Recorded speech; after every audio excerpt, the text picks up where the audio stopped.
Lo que pasa en Mendiolaza, pasa por de Mendiolaza.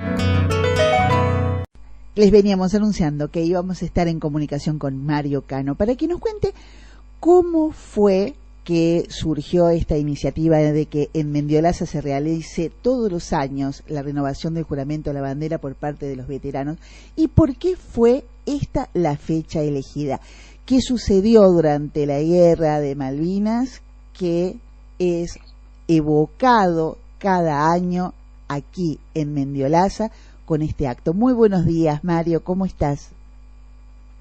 Hola, muy buen día, Gabriela, ¿cómo te va? ¿Cómo andas? Bien. Bueno, empecemos por contar la historia. ¿Qué sucedió en esos días de 25, 26 y 27 de abril? Ya estábamos en plena guerra y eso que sucedió dio origen a lo que después se retomó aquí en Mendiolaza. ¿Quieres contarnos? Bueno, Gabriela, nosotros yo soy soldado conscripto, clase 63, y el día 4 de abril ya estaba allá en Malvinas, en Puerto Argentino. Después nos trasladan a la otra isla, en Bahía Fox. Ahí en Bahía Fox, los clase 63, juramos la bandera el 25, como dijiste vos, el 26 y el 27. Todos los regimientos que tenían soldados que no habían jurado la bandera. Normalmente la bandera se jura justamente el día de la bandera.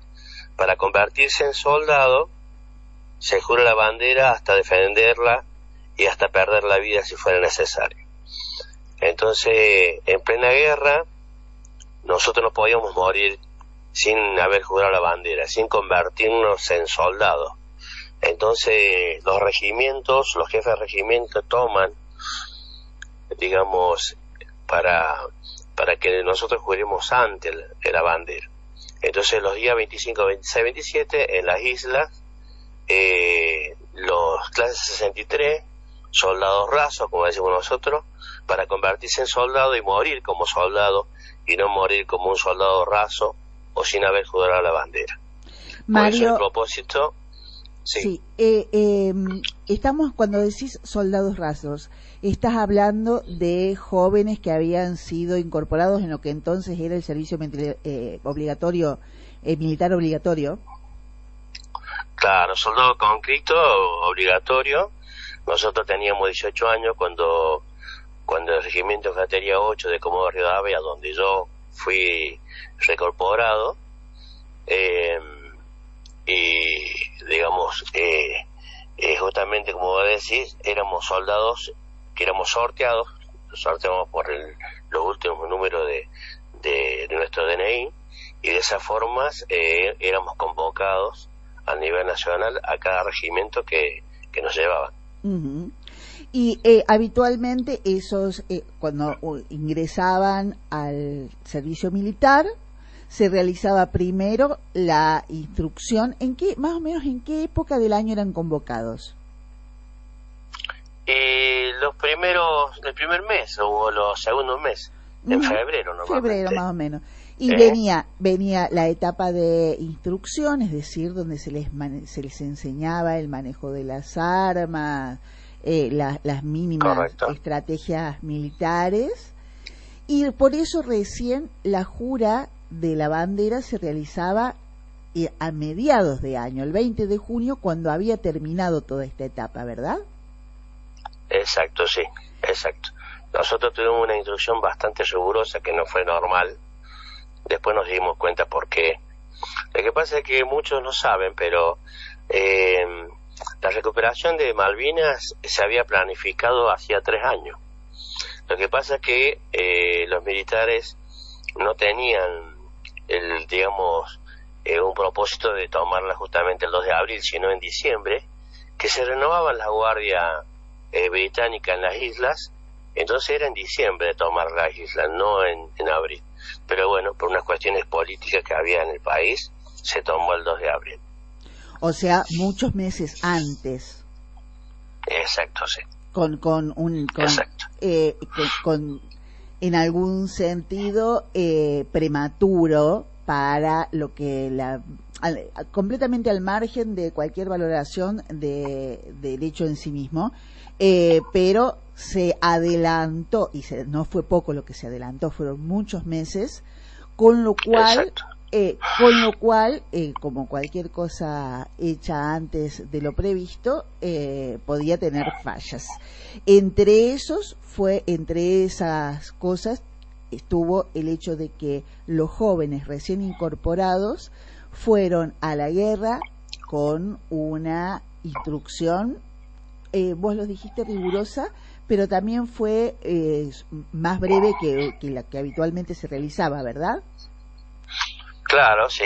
Si bien había soldados viejos con nosotros, soldados de clase 61 hasta clase 62, la gran mayoría era clase 63, pero había un gran porcentaje de clase 62 con nosotros. Bien, y fueron incluso sin haber jurado la bandera, que como bien lo explicaste es el juramento de defenderla hasta morir. En una parte de la ordenanza, en los fundamentos de la ordenanza que instituye el 26 de abril, dice para que no muriesen como soldados rasos, y eso está encomillado. Era exactamente ese el espíritu. Exacto, sí, exacto. Por eso nosotros el 26 de abril tenemos el recuerdo, algo histórico, ¿no? Por jurar la bandera en Malvinas fue algo histórico. Y justamente cuando esto se lo conté yo al intendente, en su momento era intendente Daniel Salivi, y él se sorprendió mucho porque dice, ¿cómo? Dice, no entendía él por qué el 26. Y bueno, es muy simple. Lamentablemente, le digo, había una guerra de por medio y sabíamos que íbamos a tener baja, sabíamos que iban a morir soldados, pero no iban a ser, no habían tomado juramento hasta defender la vida, hasta defender la bandera, hasta perder la vida. Entonces, ¿qué hacen los jefes de regimiento? Justamente eso, adelantar la jura para que nosotros cuando estemos en combate muramos como soldados con todos los honores que corresponde ser soldado. Entonces, de esa forma, me acuerdo que hace 7 años atrás se forma ahí en el Consejo de Liberantes, lo toma esto como algo increíble para él y para muchas personas que no saben que el soldado o la clase 63, que con 18 años que fuimos a una guerra, no habíamos jurado la bandera. Entonces eso realmente lo conmocionó mucho a Daniel en su momento. Dice, no, Mario, la gente tiene que saber esto. Y bueno, de ahí se formó y se hizo esto como un recordatorio, y no solamente lo tomamos como un recordatorio nosotros todos los años, hace 7 años ahí en Mendiolaza, que Mendiolaza es la única ciudad que lo hace en toda la Argentina. No hay otra ciudad que haya tomado esto, algo tan contundente, que es la jura de la bandera hasta perder la vida en Malvinas. Entonces, para nosotros es un orgullo inmenso que la ciudad de Mendiolaza tenga este día tan importante para nosotros, de haber jurado la bandera en Malvinas. Bien. ¿Por qué fue el 26 y 27 de... Primero, obviamente no juraron todos los soldados juntos ni en el mismo lugar, ¿verdad? Claro, no. Por ejemplo, yo en nuestras islas, en Bahía Fox, estaba Bahía Fox Este y Bahía Fox Oeste. En eso estaba el Regimiento 9 y el Regimiento de Infantería 8. Entonces, esos dos regimientos se juró la bandera el 26, pero anteriormente, por ejemplo, en Monte London, en el Monte de las Dos Hermanas, en Gould Green, ya se había jurado el día 25, y después los otros regimientos, en Puerto Argentino y en otros lados, lo juran el día 27. ¿Se entiende? Pero obviamente no todos juntos, y todavía no estábamos en guerra. En guerra entramos, nuestro bautismo de guerra fue el 1 de mayo, en este caso acá en Argentina, el Día del Trabajador. Ese día fue, el primer ahí enfrentamiento. caíamos que sí, que realmente estábamos en guerra, en serio, cuando tuvimos las primeras bajas. Y el ataque aéreo naval fue tremendo, pero bueno, con 18 años lo supimos superar a todo eso. Mario, era previsible que se avecinaba muy próximamente este primer fuego, por eso se hizo en esa época, en esos días. Sí, porque obviamente se sabía que ya estaban. Cuando habían zarpado de Inglaterra hasta las Malvinas, se sabía ya hasta dónde estaban y todo. Sabíamos que nos faltaban días para que llegara ese día, justamente el 1 de mayo, de tener los primeros enfrentamientos por vía aérea y naval. Era así. Bien. ¿Podés evocar la sensación que tuviste ese día en el momento de la jura? Bueno, la verdad que es un orgullo muy inmenso, ¿no? De estar en tierra, si bien en tierra desconocida, pero realmente el amor que sentíamos por esas tierras fue increíble. Y en ese momento, cuando nos toman el juramento, éramos más o menos 500 soldados que estábamos en ese lugar. Y realmente todavía me acuerdo el día, medio lloviznando, frío, mucha humedad. Y cuando nos toman el juramento y decimos sí juro, es algo increíble, se te quiere abrir el pecho. Mario, ¿vos qué hacías antes de ir a Malvinas? Bueno, yo trabajaba en una fábrica de mueble cocina, pues yo soy carpintero me había recibido de carpintero, y trabajaba en una fábrica de mueble cocina en Río Ceballos. ¿Sí? Eso hacía yo a los 18 años. ¿Y cuando volviste? Y cuando volví, seguí trabajando en esa fábrica, hice el curso de instructor de carpintería y empecé a dar clases en su momento se llamaba Visión Monotécnica de Extensión Cultural número 70, que es el lugar donde yo me había recibido.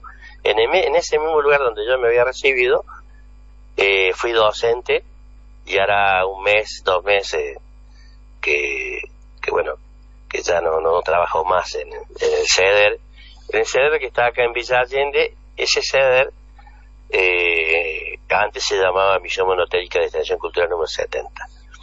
Y bueno, hasta hace unos años he sido profesor, 33 años de profesor de carpintería en ese lugar. Realmente es conmovedor el relato, te lo agradecemos infinitamente, le da mucho sentido a quienes, a los civiles, a quienes no tenemos ningún contacto con la vida militar, escuchar el testimonio de alguien que era civil antes de la guerra, lo siguió siendo después, pero que puede contar eso desde un lugar al que los civiles no podríamos acceder nunca. Muchísimas gracias, por supuesto vamos a estar mañana presentes en el acto, acompañando a esta ceremonia de la que debemos sentirnos muy orgullosos todos los ciudadanos de Mendiolaza. Un abrazo muy, muy grande, Mario. Muchas gracias por llamarme, Gabriela. Realmente es importante. Mañana vamos a tener un acto hermoso, como corresponde, recordando jurar la bandera y dar la vida por ella ya hace 43 años. Increíble, pero bueno. Gracias, Gaby.